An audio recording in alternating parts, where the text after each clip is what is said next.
राजा विक्रमादित्य उज्जैन नगरी में एक निडर और बहुत ही साहसी युवक रहता था।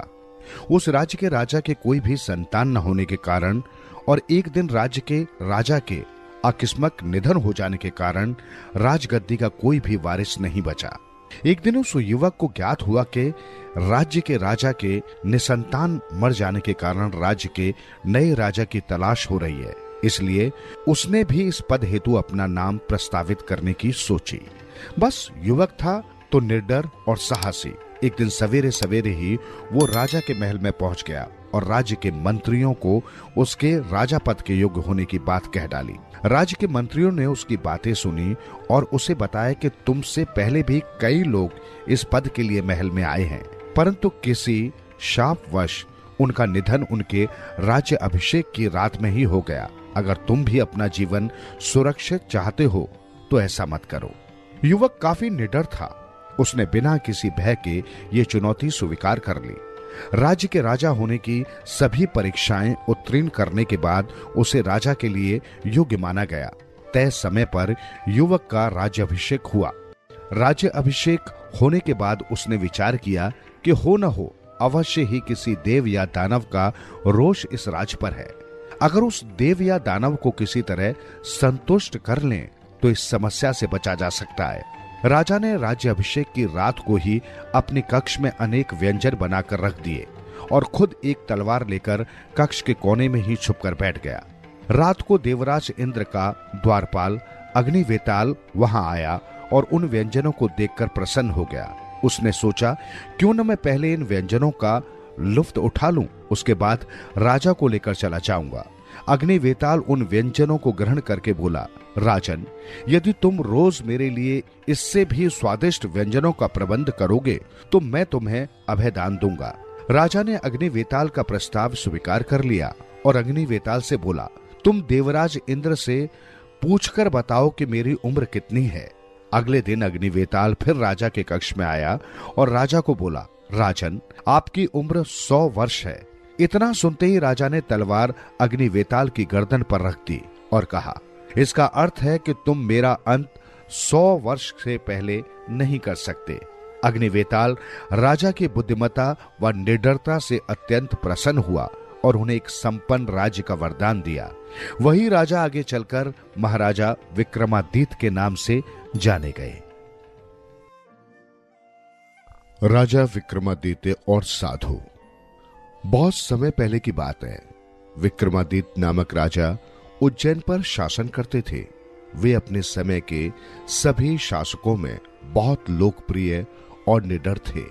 एक दिन जब वे दरबार का काम देख रहे थे तो एक साधु उनके पास आया। उसने उन्हें एक फल दिया। राजा के अनुसार वो फल उन्हें दरबार में भेंट किया गया था, इसलिए उस पर सारी प्रजा का अधिकार था। उन्होंने खजांची से कहा कि उस फल को लेप लगाकर सावधानी से रख दिया जाए। अगले दिन साधु फिर दरबार में आया और उसने राजा विक्रमादित्य को एक अन्य फल भेंट किया। इस तरह साधु बारंबार राजा के पास आने लगा। वो हर बार राजा को एक फल भेंट में देता और वापस चला जाता। साधु राजा से किसी भी तरह की कोई बात नहीं करता था। एक दिन साधु ने दरबार में आकर राजा से कहा, हे राजन, वे सारे फल कहाँ हैं जो मैंने आपको दिए थे? राजा उसे उस जगह पर ले गए जहां वे सारे फल रखे गए थे। साधु ने राजा से कहा कि वो उनमें से एक फल काटे। जब राजा ने फल काटा तो वो हैरान रह गया। उस फल के भीतर एक रत्न छिपा था, यानी हर फल में एक रत्न था। साधु ने मुस्कुराकर कहा, राजन, मैं आपको और ऐसे और भी बहुत सारे रत्न दे सकता हूं। आपकी राजधानी और प्रजा संपन्न हो जाएगी, लेकिन आपको भी मेरे लिए कुछ करना होगा। राजा ने एक पल सोचा और बोले, मैं आपके लिए क्या कर सकता हूं? साधु ने कहा, राजन, टनकपुर के जंगल में पीपल का एक पेड़ है जिस पर एक शव उल्टा लटका हुआ है। आपको वो शव लाकर मुझे देना होगा। ये सुनकर राजा आश्चर्य में पड़ गया। उन्होंने पूछा, वो किसकी लाश है? आप वो लाश लेकर क्या करेंगे, या उससे मेरी प्रजा का भला कैसे हो सकता है? ये मेरी समझ में नहीं आ रहा है। साधु ने राजा विक्रमादित्य को बताया कि उस लाश में बेताल नामक एक भूत रहता है। राजा ने कहा, अपनी प्रजा के कल्याण के लिए मैं वो शव लाकर तुम्हें अवश्य दूंगा। साधु ने कहा, आप अगली अमावस्या को इस काम के लिए निकल सकते हैं। मैं अपने आश्रम में आपका इंतजार करूंगा। इस तरह अगली अमावस्या की रात राजा विक्रमादित्य टनकपुर के जंगल की ओर गए। कई घंटों की खोज के बाद उन्हें पीपल का वो पेड़ दिखाई दिया। उन्होंने लाश को खींचकर नीचे उतारा, उसे अपने कंधों पर रखा और साधु के आश्रम की ओर चल दिए। यदि राजा की जगह कोई दूसरा होता तो उसे डर लगता, लेकिन वो तो निडर होकर आगे बढ़ते जा रहे थे। वे बहुत वीर थे। जब भी प्रजा की भलाई का कोई काम होता तो वे कभी पीछे नहीं हटते थे। उनकी इसी खूबी के कारण प्रजा उन्हें बहुत चाहती थी। जब राजा विक्रमादित्य थोड़ी दूर पहुंच गए तो उन्हें एक आवाज सुनाई दी। लाश में रहने वाला बेताल उनसे बातें कर रहा था। तुम कौन हो और तुम मुझे कहां ले जा रहे हो? राजा ने बताया, मैं उज्जैन का राजा विक्रमादित्य हूं। मैं तुम्हें अपने साथ ले जाने आया हूं। बेताल ने उनसे पूछा, तुम क्यों ले जाना चाहते हो? तुम्हें मेरे बारे में किसने बताया? राजा ने जवाब दिया, एक साधु ने मुझे तुम्हारे बारे में बताया है। उसे तुम्हारी जरूरत है। लेकिन तुम कौन हो?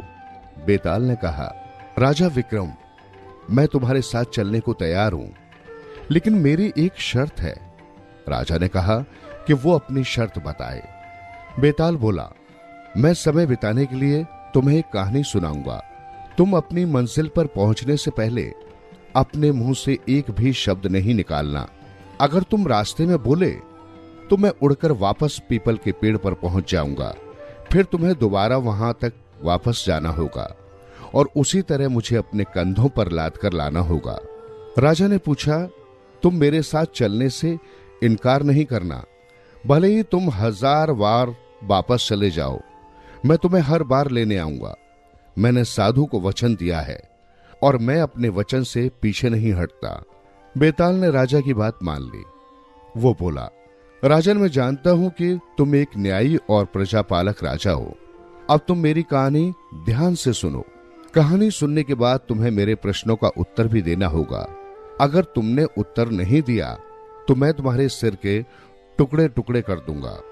राजा विक्रमादित्य ने कहा, बेताल, तुम जानते हो कि सत्य की हमेशा जीत होती है। मैं अपना वचन नहीं तोड़ूंगा। मैं तुम्हारी कहानी सुनने को तैयार हूं। बेताल बोला, मैं तुमसे यही उम्मीद रखता हूं कि तुम अपना वचन अवश्य निभाओगे। इतना कहकर बेताल अपनी कहानी सुनाने लगा। उसकी कहानी सुनना राजा विक्रमादित्य की विवशता थी। गुरुदत्त। गांधार नामक राज्य में कानून व्यवस्था बड़ी कड़ी थी। राजा ने हर काम के लिए कानून बना रखे थे और कानून तोड़ने वाले को कठोर सजा दी जाती थी। एक कानून के अनुसार कोई भी आदमी किसी विवाहित स्त्री से संबंध नहीं रख सकता था। गुरुदत्त नामक एक व्यापारी अपने लिए पत्नी की खोज कर रहा था। वो बहुत पैसे कमा चुका था। अब गुरुदत्त का दिल चाहता था कि उसका भी एक परिवार हो। एक दिन गुरुदत्त ने मंदिर में एक सुंदर स्त्री को देखा। वो उससे प्रेम करने लगा। उसने अपने नौकर से कहा कि वो उस सुंदरी के बारे में पता करके बताए ताकि उससे विवाह किया जा सके। कुछ दिनों बाद नौकर ने बताया कि सुंदरी का नाम चंद्रसेना था, लेकिन उसका विवाह तय हो चुका था। उसके पति का नाम जयकंठ था। यह सुनकर गुरुदत्त का दिल बुरी तरह टूट गया। एक दिन गुरुदत्त को चंद्रसेना की ओर से एक पत्र मिला। उसने लिखा था कि वो गुरुदत्त के बारे में जानकर बहुत प्रभावित हुई। उसने वचन दिया कि वो किसी भी हाल में कुछ दिनों बाद उससे मिलने अवश्य आएगी। पत्र पाकर गुरुदत्त को बहुत खुशी हुई। जब चंद्रसेना का विवाह जयकंठ से हो गया तो उसने अपने पति को गुरुदत्त के बारे में बताया। ये सुनकर जयकंठ को अच्छा लगा कि उसकी पत्नी झूठ नहीं बोलती। जयकंठ ने उसे गुरुदत्त से मिलने की अनुमति दे दी। चंद्रसेना गुरुदत्त से मिलने के लिए चल पड़ी। शाम होने को थी। चारों तरफ अंधेरा हो रहा था। रास्ता भी एकदम सुनसान पड़ा था। तभी अचानक किसी ने उसका रास्ता रोक लिया। वो एक चोर था। वो चंद्रसेना के सारे गहने लेना चाहता था। चोर को देखकर पहले तो चंद्रसेना घबराई, फिर हिम्मत बटोरकर बोली कि उसे जाने दिया जाए। उसने चोर को सारी बात बताते हुए कहा कि वो वापसी में उसे अपने सब गहने उतार कर दे देगी। चंद्रसेना बोली, ये खानदानी स्त्री का वचन है, मैं तुम्हें धोखा नहीं दूंगी। चंद्रसेना की बात सुनकर चोर ने उसे जाने दिया। जब वो अपने प्रेमी गुरुदत्त के पास पहुंची तो वो उसे देखकर हैरान हो गया। गुरुदत्त बोला, तुम इस तरह आधी रात को क्यों आई? अरे आज तो तुम्हारा विवाह भी था। तुम विवाह की पहली रात अपने पति के साथ रहने के बजाय मुझसे मिलने आ गई। तुमने ऐसा क्यों किया? क्या तुम्हें बिल्कुल अकल नहीं है?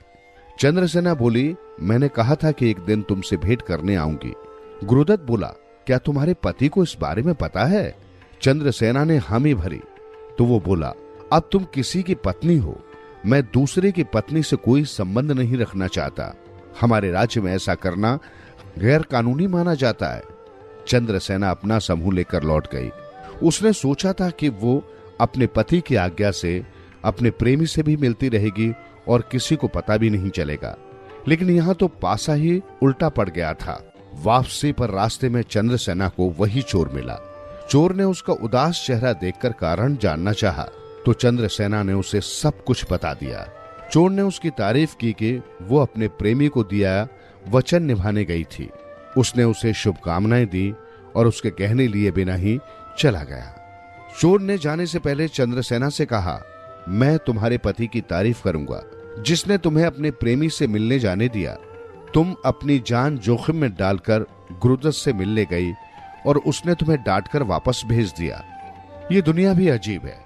अच्छा, आराम से घर जाना, अब मैं चलता हूं। चंद्रसेना ने डरते डरते उसकी ओर देखा और बोली, क्या तुम सचमुच मेरे गहने नहीं लोगे? नहीं, तुम पर तो पहले ही परेशानियों का पहाड़ टूट पड़ा है। मैं एक चोर होने से पहले इंसान भी हूं। मैं तुम्हारा कष्ट समझ सकता हूं। तुम आराम से घर जाओ, चोर ने उत्तर दिया। जब चंद्रसेना ने घर जाकर पति को सारी बात बताई तो उसने उसकी कोई परवाह नहीं की। वो भी उससे नाराज था। उसने कहा, राजा, मंत्री, पत्नी, व्यक्ति के बाल और नाखून अपने अपने स्थान पर ही शोभा देते हैं। किसी विवाहित स्त्री की सुंदरता इसी में है कि वो अपने पति के प्रति वफादार रहे। बेताल ने अपनी कहानी समाप्त की और राजा से पूछा, विक्रम, जयकर्ण, चोर और गुरुदत्त, इन तीनों में से श्रेष्ठ कौन है? यदि तुमने उत्तर नहीं दिया तो तुम्हारे सिर के टुकड़े टुकड़े हो जाएंगे। राजा विक्रमादित्य कुछ क्षण के लिए चुप रहे। वे जानते थे कि उनके बोलते ही बेताल वापस चला जाएगा, लेकिन राजा के पास कोई उपाय भी नहीं था। वे बोले, इन तीनों में से चोर ही सबसे श्रेष्ठ है। जो ही चंद्रसेना ने अपने पति को गुरुदत्त के बारे में बताया, उसने उससे प्यार करना छोड़ दिया। जब गुरुदत्त को चंद्रसेना के विवाह का पता चला तो उसने राजा के डर के कारण उससे अपना संबंध तोड़ लिया। लेकिन चोर ने चंद्रसेना की सारी कहानी सुनकर उसे कोई नुकसान नहीं पहुंचाया। अगर वो चाहता तो उसके सारे गहने ले सकता था, लेकिन उसने ऐसा नहीं किया। इसलिए चोर ही तीनों में से श्रेष्ठ है। चोर ने चोरी का स्वभाव त्याग दिया और चंद्रसेना के दुख में दुखी होते हुए उसे दिलासा भी दिया।